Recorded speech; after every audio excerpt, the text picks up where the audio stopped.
बिहार के उप मुख्यमंत्री सम्राट चौधरी, इन पर मेरा सीधा आपके माध्यम से सरकार को, बिहार के गवर्नर से, बिहार सरकार से, केंद्र सरकार से मेरा अनुरोध है कि इनको हत्या के आरोप में, ये हत्या के अभियुक्त हैं, इनको तुरंत पद से बर्खास्त करके गिरफ्तार किया जाए। क्यों किया जाए ये समझिए।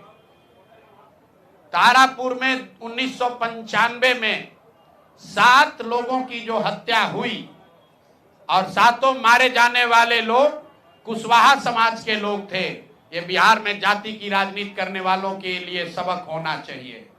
सम्राट चौधरी कहते हैं मैं कुशवाहा हूं। 7 लोगों की जिनकी हत्या के ये अभियुक्त हैं, आरोप नहीं है, मैं शब्द बहुत सही समझ के बोल रहा हूं। 7 लोगों की हत्या के अभियुक्त राकेश कुमार उर्फ सम्राट कुमार मौर्य उर्फ Samrat Choudhary, Tarapur case number 44/1995, note कर लीजिए। 44/1995 में 7 लोगों की हत्या हुई, उसमें ये अभियुक्त हुए और जो केस है चीफ जुडिशियल मजिस्ट्रेट को 24/4/1995 को इन लोगों ने डॉक्यूमेंट सबमिट किया। बिहार विद्यालय परीक्षा समिति का एक एडमिट कार्ड सबमिट किया जिसमें बताया गया कि KNVMH सम्राट, ये स्कूल का नाम है, कुमार सर एक स्कूल का नाम है जहां से ये एडमिट कार्ड इशू हुआ है। सम्राट चंद्र मौर्य, पिता का नाम Shakuni Choudhary, date of birth 1/5/81, result fail, number आया 268, कैटेगरी प्राइवेट। ये सुप्रीम कोर्ट का डॉक्यूमेंट है जो सम्राट चौधरी ने जमा किया है, जिसमें ये बताया है कि इनका डेट ऑफ बर्थ 81 है, उसके हिसाब से 95 में चीफ जुडिशियल मजिस्ट्रेट ने नाबालिग होने के नाम पर इनको वहां से राहत दी। इनको जेल से निकाला गया क्योंकि ये 15 साल के थे और कानूनन 18 साल से कम उम्र के बच्चे को अभियुक्त के तौर पर जेल पर नहीं रखा जा सकता था। अब ये बात तो पब्लिक की जानकारी में है। अब मैं क्यों कह रहा हूं कि इनको आज अरेस्ट करना चाहिए, क्योंकि 2020 का जो सम्राट चौधरी ने अपना इलेक्शन एफिडेविट दिया है, इसमें अपना उम्र इन्होंने बताया है 51 साल। ये सम्राट चौधरी का इलेक्शन एफिडेविट है। इन्होंने अपना उम्र बताया 2020 में 51 साल। इसका मतलब है कि 2020 माइनस 26, तो 1995 में इनका उम्र था 25 साल, 26 साल। तो 26 साल के उम्र के आदमी को कोर्ट ने गलती से गलत सर्टिफिकेट के आधार पर नाबालिग होने के नाम पर अभियुक्त होने के बावजूद, ध्यान दीजिए, अभियुक्त होने के बावजूद इनको जेल से बरी कर दिया गया था कि ये 15 साल के हैं, जबकि इनका अपना डॉक्यूमेंट बता रहा है कि ये उस समय 26 साल के थे। तो 26 साल के उम्र के आदमी पर अगर 6 लोगों की हत्या का आरोप है, तो जब तक कोर्ट से वो फ्री नहीं होते हैं तब तक उनको जेल में होना चाहिए। और ये आदमी यहाँ का उप मुख्यमंत्री बनकर बैठा हुआ है। तो मैं यहाँ के मुख्यमंत्री से और बिहार के माननीय राज्यपाल से ये अनुरोध कर रहा हूँ कि हत्या का आरोपी, हत्या का अभियुक्त सम्राट चौधरी, राकेश कुमार उर्फ सम्राट चौधरी उर्फ सम्राट कुमार मौर्य आज संवैधानिक पद पर बैठे हुए हैं।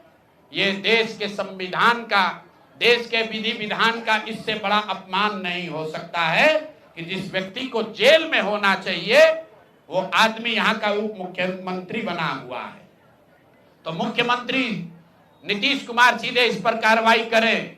नहीं करेंगे तो कल परसों में हम लोग राज्यपाल के पास डेलीगेशन लेकर जाएंगे, सिर्फ बर्खास्तगी के लिए नहीं, सम्राट चौधरी के गिरफ्तारी के लिए।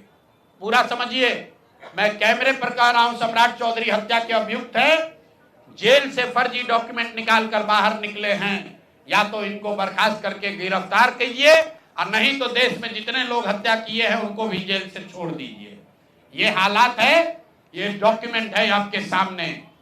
ये सम्राट चौधरी का इलेक्शन एफिडेविट है जिसमें 2020 में उन्होंने अपने आप को 51 साल का बताया है।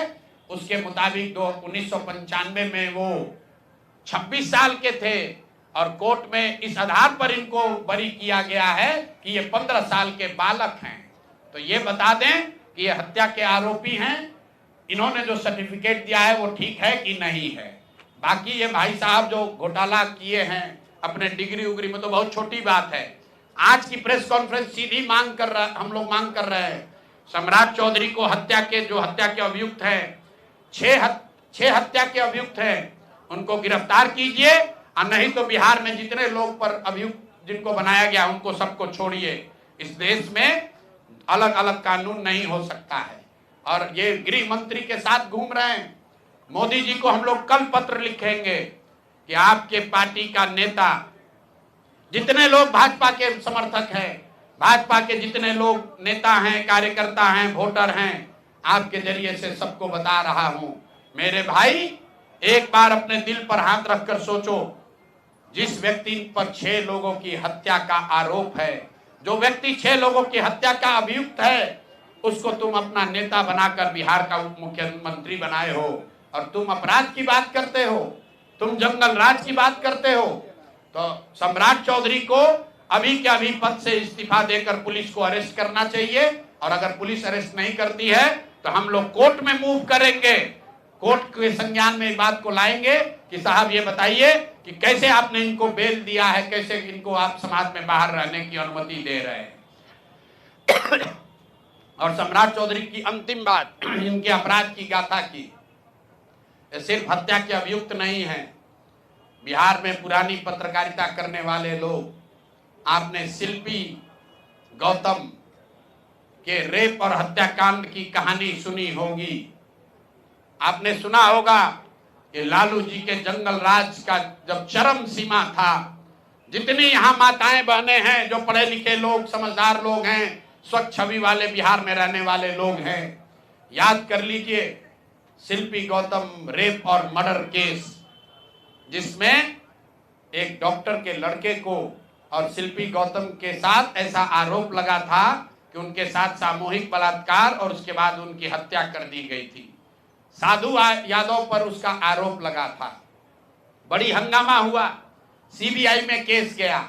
मैं आपके माध्यम से आज पूछ रहा हूं कि क्या अभी के उप मुख्यमंत्री सम्राट चौधरी उर्फ राकेश कुमार उर्फ सम्राट कुमार मौर्य उस केस में संदिग्ध अभियुक्त के तौर पर नामजद थे या नहीं थे, ये प्रेस में वो बता दें, उसके बाद हम उसका डॉक्यूमेंट आपको जारी करेंगे। इनका सीबीआई ने इनको अभियुक्त के तौर पर इनकी जांच की थी कि नहीं, उस मुकदमा में इनको नामजद संदिग्ध बनाया गया था कि नहीं, ये सीधा आपको बता रहे हैं।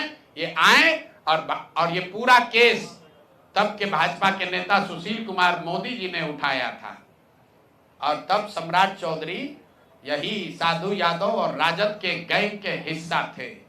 और अब वो बता दें, हम इतना ही बोल रहे हैं, अभी से भी गांधी जी ने कहा है गलती हो गई तो आकर माफी मांग लो, आकर बताइए कि उस केस में आप अभियुक्त के तौर पर आपको सीबीआई ने आपकी जांच की थी कि नहीं की थी, आपके सैंपल टेस्ट लिए गए थे कि नहीं लिए गए थे, आपके उस घटना में क्या संलिप्तता है नहीं है, ये बताइए।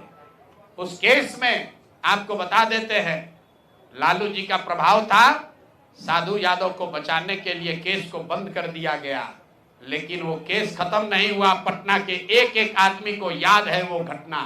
तो अब राकेश कुमार बताएं, आज के सम्राट चौधरी बताएं कि उस केस में इनकी भूमिका क्या थी, उसमें ये नामजद थे कि नहीं थे, और थे तो इन्होंने इसको डिस्क्लोज क्यों नहीं किया।